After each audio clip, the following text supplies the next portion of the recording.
Bonjour à tous et bienvenue pour ce petit vlog modes et savates et remerciements. Alors remerciements pour qui, pourquoi? Eh bien remerciements aux personnes qui se sont abonnées à ma chaîne Patreon et qui donc vont me permettre d'accomplir certains projets qui étaient un peu en stand-by pour cause, on va dire, de raisons pécuniaires.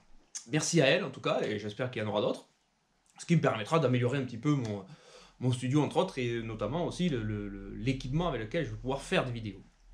Maintenant, rentrons un peu plus dans le vif du sujet, modes et savates. Et bien pourquoi un tel titre? Eh bien très simplement parce que nous allons parler de savates. En fait, ça fait un moment que je pense à cette vidéo, et l'idée c'est de vous montrer un petit peu avec quel type de chaussures on peut s'entraîner, s'amuser, ou voire essayer de faire de la reconstitution, entre guillemets. Mais pour bien comprendre les tenants et les aboutissants des techniques anciennes sur lesquelles je travaille et qui, pour moi, au final, sont pleine de légitimité et de bon sens. Alors, on va commencer d'abord par le chausson ou l'espadrille. Voilà. Si vous voulez apprendre à faire du chausson militaire, eh bien, il va vous falloir cet outil qui s'appelle un chausson, une espadrille. J'ai trouvé ça chez les supermarchés du coin, là, c'est des trucs de francs 6 sous, mais bon, ça donne déjà une bonne impression, on s'aperçoit que on peut pas faire mal, enfin on peut pas, la volonté ne peut pas être de faire mal quand on utilise ce genre de chaussures. Et de toute façon, dans les textes militaires, c'est très clair, hein, on utilise l'espadrille ou le chausson parce qu'il ne faut pas faire mal, c'est qu'un entraînement, on n'est pas là pour se démolir la tête. Et du coup, voilà, l'espadrille, ça va vous permettre de rentrer un petit peu dans la compréhension de certaines techniques. Et pourquoi, par exemple, chez Bouffémont, il explique que l'on doit marquer la touche, mais on ne doit pas frapper. Eh bien voilà, c'est avec ça, le but c'est de ne pas faire mal. Alors au passage, s'il y a des fabricants d'espadrilles qui sont intéressés pour faire un petit peu de promo sur le thème du chausson militaire, n'hésitez pas à me contacter. Hein, on peut voir ce qui est possible avec, parce que je peux les essayer et vous dire, donner mon avis. Peut-être que ça peut donner des vocations à d'autres. Voilà pour la première paire.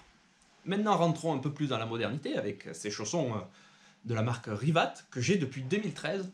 C'est le modèle F1 et j'en suis particulièrement content parce que depuis 2013, ils ont quasiment pas bougé. Bon, il y a de l'usure, hein, et à ce sujet, bon, là, ça s'est décousu un peu. Voilà, si au bout d'un moment, bon, ça se casse, ça se déchire, tout ça. Donc, Rivat, hein, fabricant de chaussons, si un jour vous souhaitez faire une vidéo sponsorisée ou faire tester un petit peu vos matériels ou voilà, mettre en avant vos produits, je suis tout ouvert à toute forme de discussion. Hein. D'accord? Voilà. Alors, qualité de ces chaussures, elles sont vraiment... déjà, elles sont très confortables.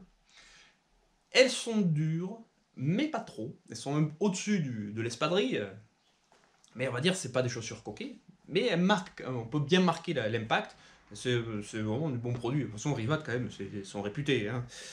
Donc voilà, si vous voulez vous faire plaisir dans une approche purement sportive, ces chaussons sont vraiment pas mal. Moi, je vous les conseille. Maintenant, on va continuer un petit peu plus loin. Alors là, je vais utiliser cette paire quand je veux faire de la démonstration historique, ou de ce style de chaussures, hein, ça peut être des bottes en cuir, ou des brodequins, tout ça. Mais là, celles-là, elles sont bien parce que je les ai faites ressemeler exprès pour l'intérieur, afin de pouvoir... parce que normalement, c'est des clous, mais les clous, si je commence à faire ça sur du carrelage, je vais me péter la gueule. Et si je fais ça sur du parquet, on va me péter la gueule. Parce que je vais le bousiller, le parquet. Tandis qu'avec ça, vous allez pouvoir pratiquer en salle sans démolir le support. Et par contre, là, ça commence à devenir un petit peu viril parce que la semelle est en cuir bouilli et le bout, s'il n'est pas coquet, il est en cuir doublé. Et ça marque un peu. J'ai pu tester sur quelques-uns de mes élèves, ils n'ont pas aimé. Enfin, moi, ce qui est bon signe en fait. Parce qu'il n'y a pas besoin de taper fort, c'est des chaussures très légères, elles sont aussi lourdes, voire un poil plus que les chaussons de chez Rivat. Mais par contre, là, en termes de dureté, on est sur un autre domaine. Et je les conseille vivement. Alors celles-là, on les trouve chez Héritage Militaire. C'était un essai que j'avais fait et bon, j'en suis particulièrement content. Le seul truc, c'est que quand vous les achetez, soit elles sont cloutées, soit il n'y a pas de semelle plastique. Là, il faut faire rajouter la semelle plastique et puis voilà. Mais je conseille fortement aussi, si vous voulez faire une approche un peu plus historique, pour essayer de comprendre les gestes. Déjà, la différence par rapport aux chaussons Rivat, c'est que vous avez la talonnette, et ça change la donne sur beaucoup de techniques. Continuons. Revenons sur un aspect un petit peu plus moderne. Et là, je vous propose ce que j'ai trouvé, c'est le top du top. Ça n'a rien à voir avec la boxe, à la base, mais les formes sont quasi les mêmes. Hein, par rapport à une chaussure Rivat, une personne qui ne connaît pas ne verra pas la différence. Une personne qui connaît verra la différence, notamment parce que ce sont des bottines de moto.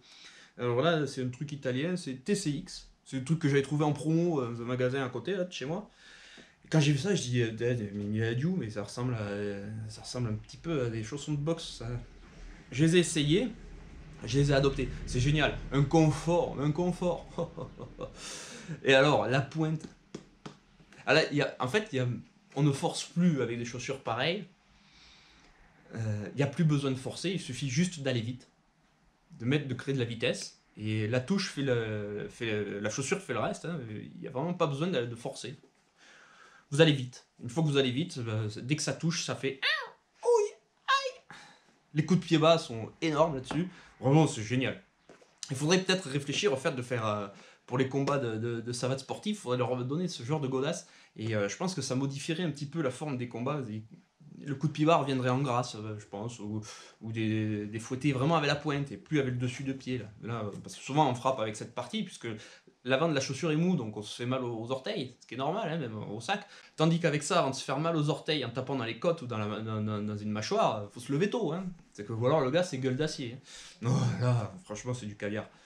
À ne pas mettre entre toutes les mains, on peut boxer en assaut sans faire mal avec, mais il faut être d'une maîtrise. Faut vraiment faut connaître son sujet. Ouais. La douleur vient très très vite. Et c'est pour ça que je les aime bien. Alors maintenant, je vous sors l'artillerie lourde. Ça, je vais utiliser les Rangers pour travailler la précision et en travaillant lentement. Et ça va surtout servir à me muscler les jambes. Hors de question de boxer avec ça. D'accord? On est bien d'accord? Hors de question de boxer avec ça. Mais par contre, le but, c'est de travailler vos coups de pied au niveau médian, voire au niveau figure, au ralenti, très lentement, pour garder l'équilibre et tout. Donc vous allez travailler, vous êtes dans une forme de travail, c'est vraiment pas mal. Faut le faire pas trop souvent, parce que si vous le faites trop, vous pouvez vous faire mal aux articulations. Il faut le faire de temps en temps. Voilà, vous faites des sessions de un quart d'heure de travail souple, léger, dans le vide. Voilà, et vous travaillez votre équilibre et votre gainage. Et vous allez voir les fessiers, les muscles des cuisses, tout ça, là, il y a tout qui bosse, c'est génial.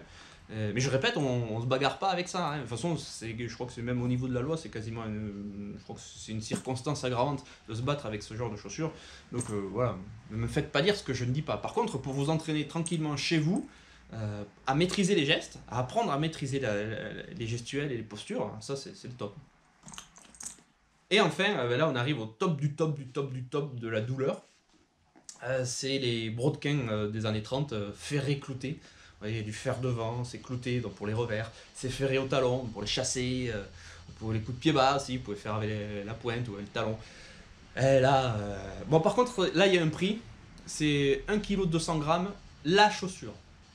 Donc ça vous fait 2,4 kg la paire. Mais là, vous savez pourquoi il faut vous économiser quand vous boxez et frapper quand c'est nécessaire et surtout frapper au bon moment, au bon endroit et pas s'amuser à faire 2 minutes non-stop à lever la jambe avec ça parce que vous allez très vite arriver au bout de vos compétences.